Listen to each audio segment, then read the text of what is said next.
Gimana Ustaz? Jelas. Jelasnya sudah berapa kali kita jelaskan dalam pengajian. Teman-teman, kalau antum sudah ada di pengajian, mulai sekarang yang didengar adalah pengajian, tilawah Al-Quran. Musik ini adalah meninggalkan. Tidak akan pernah berbunyi musik sama Al-Quran, mustahil. Mustahil teman-teman. Baik berat, coba lawan dulu. Pakai seminggu, 2 minggu terapi, berdoa sama Allah. Memang tidak bisa ketemu ini, tidak bisa ketemu.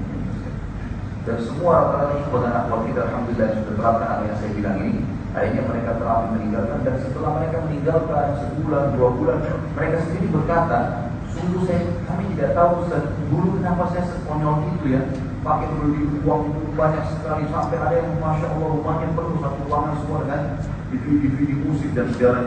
Nah sekarang justru saya pun pengajian dan saya tahu, saya alihkan dari pengajian itu pengajian dari taklim ke taklim. Seperti teman-teman dulu di sini, rasa bertambah iman nggak? Saya tanya sekarang. Ya? Bertambah iman, baik. Kenapa nggak dilakukan setiap saat ini teman-teman sekalian? Kenapa nggak kembali ke mobil sebentar dengan lagi masuk apartemen dengar lagi ilmu? Materi lain. Syaitan akan mengatakan, sudahlah, tadi kan sudah cukup. Sekarang hiburan dengan dangdut. Alhamdulillah, sudah, saya mau materi lain. Imam Nawawi belajar teman-teman satu hari 12 kitab di 12 guru. Atau mesti satu hari itu dengar 12 materi berbeda. Dari ilmu ke ilmu. Karena ilmu itu tidak akan menambah kecuali kepintaran, keimanan, kebaikan, ketinggian derajat, manfaat. Musik itu akan membuat kalau sedih ya sedih, kalau senang ya senang, kalau kalimatnya jahat kita jadi jahat. Ya, bukan banyak musik-musik lagu-lagu orang muslim yang akhirnya saya buka pakaian muslim begitu, saya begitu, bahasa tidak santun sekali.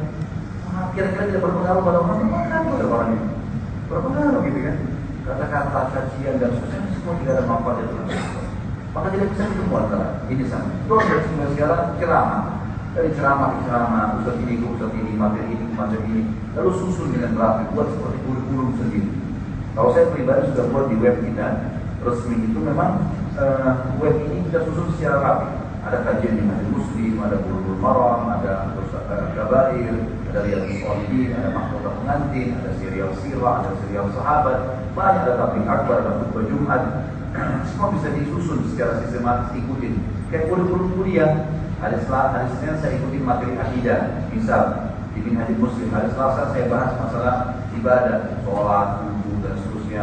Kita belajar. Hari Rabu saya belajar sirah. Hari Kamis saya belajar ini. Kalau kan waktu kurikulumkan. Ada yang berapa yang WA ke saya dan memang masya Allah, saya mereka mengikuti dan mereka akhirnya seperti orang yang sedang kuliah.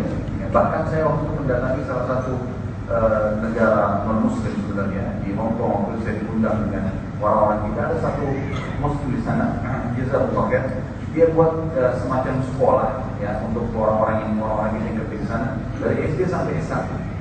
Dan dia jadikan kurikulum ceramah-ceramah saya. Jadi kalau teman-teman ini pada hari Sabtu atau Ahad lagi libur, mereka sekolah, gitu kan. Lalu mereka nonton sirah. Lalu setelah nonton 1 jam, kemudian dikasih pertanyaan, 30-40 pertanyaan dijadikan sebagai soal, mereka dijadikan sebagai kurikulum. Maka insya Allah akan menambah kebaikan, menambah ilmu buat kita. Tentu bukan harus ceramah saya ya, siapa saja boleh insya Allah. Jadi saran saya Allah, ini musik memang harus ditinggalkan. Insya Allah untuk akan rasakan manfaatnya pada saat sudah ditinggalkan. Coba terapi seminggu, 2 minggu, kita lihat hasilnya. Kita akan rasakan ketenangan jiwa. Pada saat saya bimbing umroh selalu jawaban jemaah saya begini, pertanyaan Ustaz, di sini nyaman sekali ya, enak, rasanya mau tiap hari begini. Apa kira-kira sebabnya? Saya bilang selain Masjid Haram dan Masjid Nabawi di sini luar biasa pahalanya, juga kita termotivasi untuk mengejar ibadah di situ. Sisi yang lain saya tanya, tapi di sini selama seminggu atau 9 hari, pernah dengar musik? Tidak pernah Ustaz. Salah satu hal yang efeknya besar sekali, ya.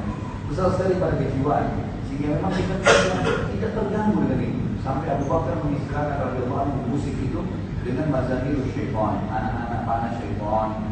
Itu akan merusak hati seseorang. Sekali kena berbahaya sekali, gitu ya, berbahaya. Dan teman-teman yang hafal Quran tahu masalah ini. Kapan mereka dengan musik maka sangat berpengaruh kepada kualitas hafalan itu. Itu sudah umum. Jadi orang kalau hafal Quran yang pertama diingatkan 2 hal. Jangan interaksi sama orang Indonesia yang bukan mahram dan jangan dengan musik. Ada teman saya subhanallah hafal Quran 3 bulan. Dan karena kuncinya dia juhud, dia berusaha dan dia tinggalkan 2 hal kan.